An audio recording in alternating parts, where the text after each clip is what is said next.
ছেলে, তোমরা শুনলে তোমাদের ভালো লাগবে। আমি তখন ছোট, মিশন স্কুলে পড়তাম। হঠাৎ করেই দেশের ভিতরে বেশ একটু গোলযোগ শুরু হয়ে গেল। বঙ্গবন্ধু শেখ মুজিবুর রহমানের ডাকে চারিদিকে লোকজন ছড়িয়ে পড়ল যুদ্ধ করার জন্যে, বাঙালিদের মুক্তির দাবি, বাংলা কথার জন্যে। আমরা তখন চিন্তায় পড়ে যাই যে স্কুল কলেজ সব বন্ধ হয়ে গেল। তখন আমার বাবার একটি ট্রাক ছিল, পুরাতন হ্যান্ডেল মারা গাড়ি। সেই গাড়িটা রাজশাহী মাটি ক্যারেজ করার জন্যে নিয়ে গেছিল।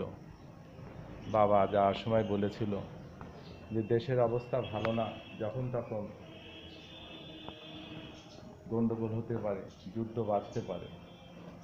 যুদ্ধ যদি বেঁধেই যায়, বঙ্গবন্ধু ভালো মানুষ ছিল, ওনার ডাকে সব বাঙালিদের উচিত ঝাঁপিয়ে পড়া।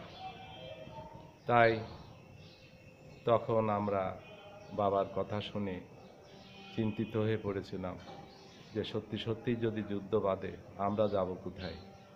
আমাদের গ্রামের বাড়ি নপাড়া, স্টেশন নপাড়া, পীর বাড়ির পাশে। যেদিন চারুবালার ঘটনা ঘটে যশোরের, সেদিন আমি ওই মিছিলেও ছিলাম। তখন আমরা দাবর খেয়ে টিএনটির মোড় থেকে সেই লাশ নিয়ে টাউন হলে আসি। অগণিত বাঙালি, হিন্দু, মুসলমান, বৌদ্ধ, খ্রিস্টান সবাই ছিল। তখন আমি ওই লাশের পিস ছিলাম। বিকেলবেলা আমরা অনেক লোকজন, ছাত্র সবাই মিলে সার্কিট হাউসে মিলিটারিদের গাড়ির পরে ইট পাটকেল মারি। তখন আমাদের পরে মিলিটারিরা পুরো ফায়ার করলে আমরা এক পর্যায়ে যান প্রাণ নিয়ে পালায় চলে আসি। পরের দিন আমি আর বাড়ির থেকে বেরোতে পারি নাই।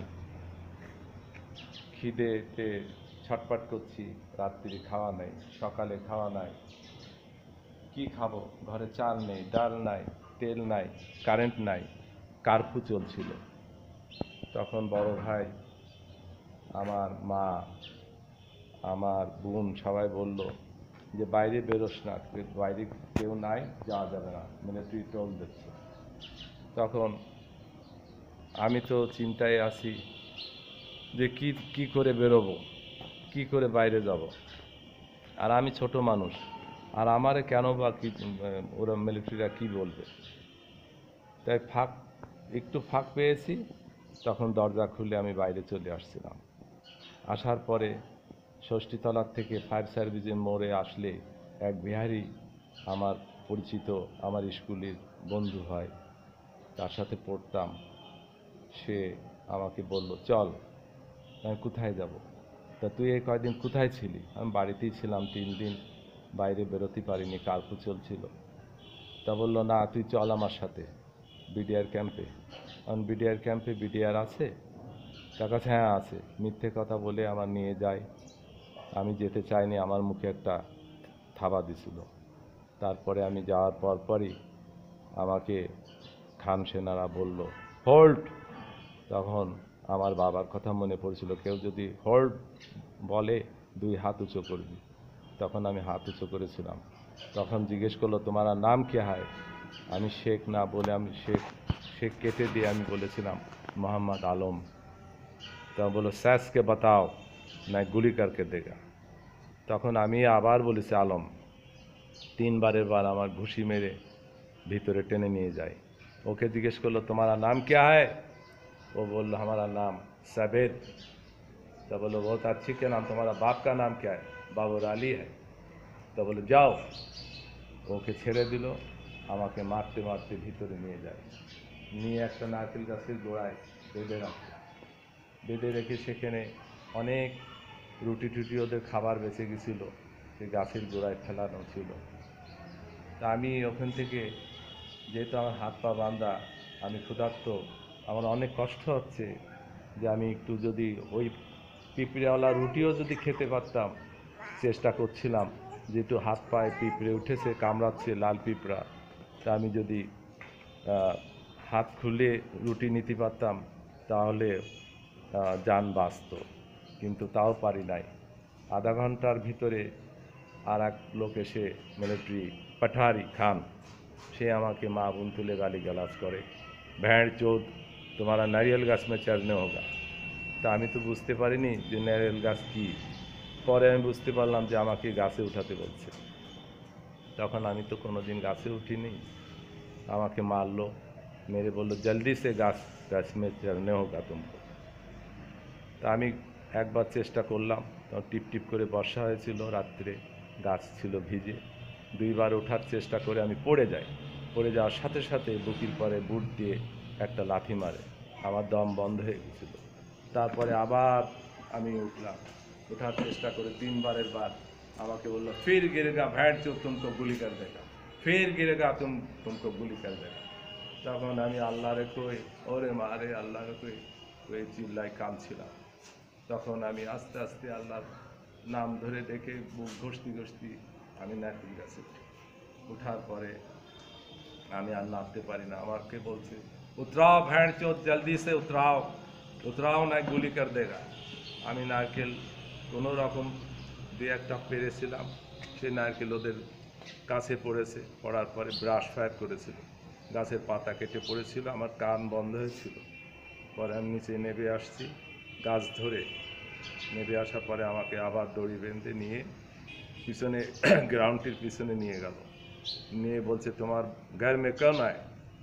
তা আমি বললাম যে আমার মা আছে, ভাই আছে, বোন ঠুনির কথা বলি নাই। তা বললো তোমারা ঘর মে যায়গা, তুমকো ভুক লাগায়। তা আমি বলেছি না। তা আমি বুঝতাম না যে ভুক লাগাটা খিদে লাগা, এটা আমি জানতাম না। তা 2বার জিজ্ঞেস করেছে, 2বারে আমি বলেছি যে না আমার ভুক লাগেনি।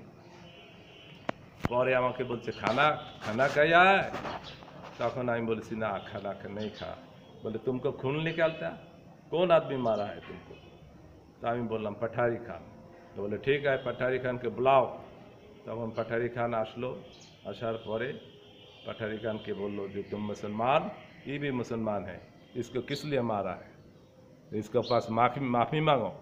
তখন আমার কাছে মাপ চেয়ে বললো बच्ची आदमी है, इसको छोड़ दो, तो चलो तुमको घर में दे देगा। তা আমি বাসায় না নিয়ে আমি বলছি আমার घर আমি চিনি না। तो कहते अपना घर नहीं चिंता है, साला पगला आदमी है, इसको छोड़ दो।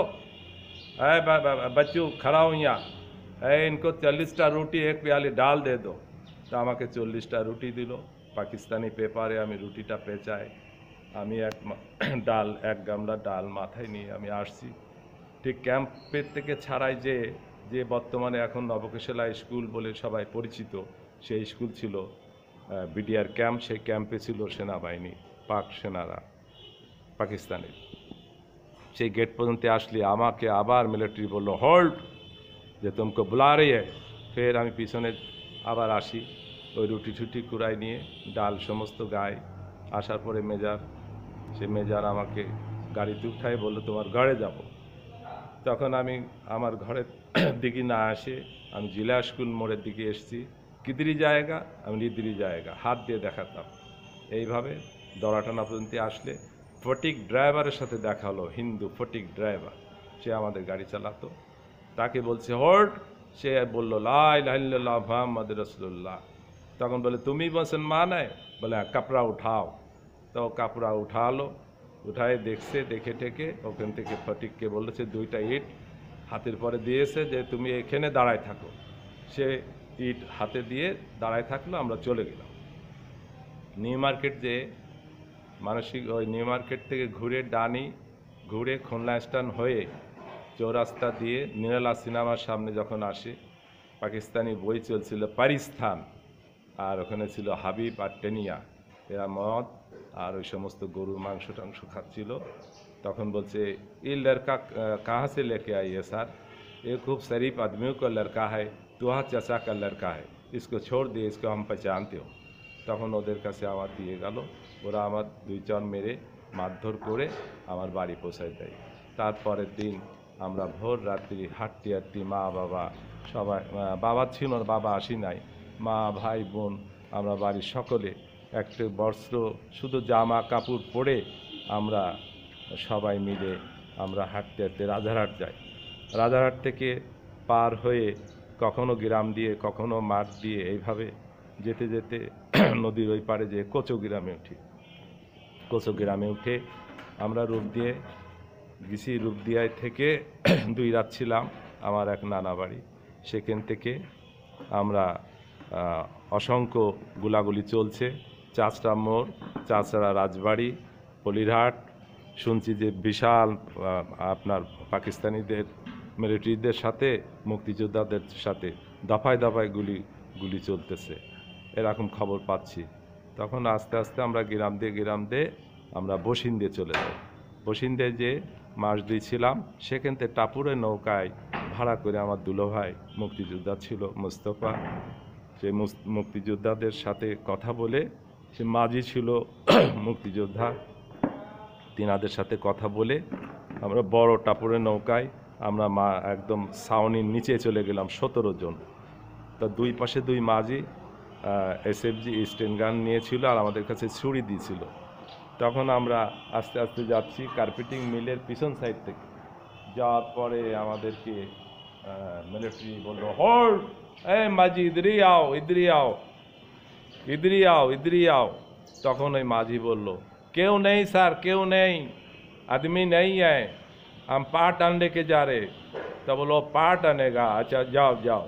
এই যখন ছেড়ে দিল, আবার সামনে আর একটা মিল বাঁধলো, মিলের পিছন সাইডে মিলিটারি গার্ড, তারা আবার ধরলো। ধরার পরে তখন বললো যে कहाँ जाएगा, বলে আমার তো চেক করা हो गया, हमको तो চেক कर लिया। তখন ছেড়ে দিল। ছেড়ে দেওয়ার পরে আমরা চলে গেলাম পাইগ্রাম কসবা নপাড়া। সেইখানে যে নদীর ঘাটে আমরা ভিড়ি, কাদামাটির ভিতর থেকে ওখান থেকে এক বাসায় উঠে খইমুড়ি খেয়ে আমার ফুফু বাড়ি আসে। সেখান থেকে গ্রামে আসার পরে ওখানে থাকতে লাগলাম। থাকতে রাত্রের ভিতরেই বেশ কিছু মুক্তিযোদ্ধারা আসলো। আমার চাচা করিম, পচা, মাহফুজ, মবিন, এনারা মুক্তিযোদ্ধা ছিল। তারা আমাকে বললো যে তোর কোথায় মেরেছে, কিভাবে কি করেছে না করেছে, আমি বিস্তারিত সব বললাম। বলার পরে বললো তোর দিয়ে আমাদের অনেক কাজ, তুই ছেলে মানুষ, আর মিলিটারিরা যখনই এইদিকে আসবে তুই একটু খোঁজ খবর রাখবি। সেইভাবে আমি ওই সহযোগিতা করতাম, তাদের অস্ত্রপাতি মুছে দিতাম, তাদের সাথে যেতাম। স্কুল ঘরে কতজন মিলিটারিরা থাকতো, তারা কখন কি করতেছে, এইটা আমি মাঝে মাঝে খোঁজ দিতাম মিলিটারিদের। এই ছিল সেই 71 সালের ঘটনা, এই করুণ কাহিনী আর এই সত্য ঘটনা। আমার আজও পর্যন্ত সেই স্মৃতি মনে পড়ে। কষ্ট লাগে যে বঙ্গবন্ধুর সব পরিবারকে খুন করেছে রাজাকার, আলবদর, এই সমস্ত মানুষের আজও পর্যন্ত বিচার হয়নি, হচ্ছে না, হওয়া উচিত। তাই ধন্যবাদ জানাচ্ছি মাননীয় প্রধানমন্ত্রীকে, শেখ হাসিনাকে, যে উনি বাংলার মাটির জমিনের পরে ভালো সুন্দর বক্তব্য দিয়ে আমাদের মুক্তিযোদ্ধাদের সম্মানই করেছেন। সেই বঙ্গবন্ধুর কন্যা করে লাখো কোটিবার সালাম। আসসালামু আলাইকুম। জয় বাংলা, জয় বঙ্গবন্ধু।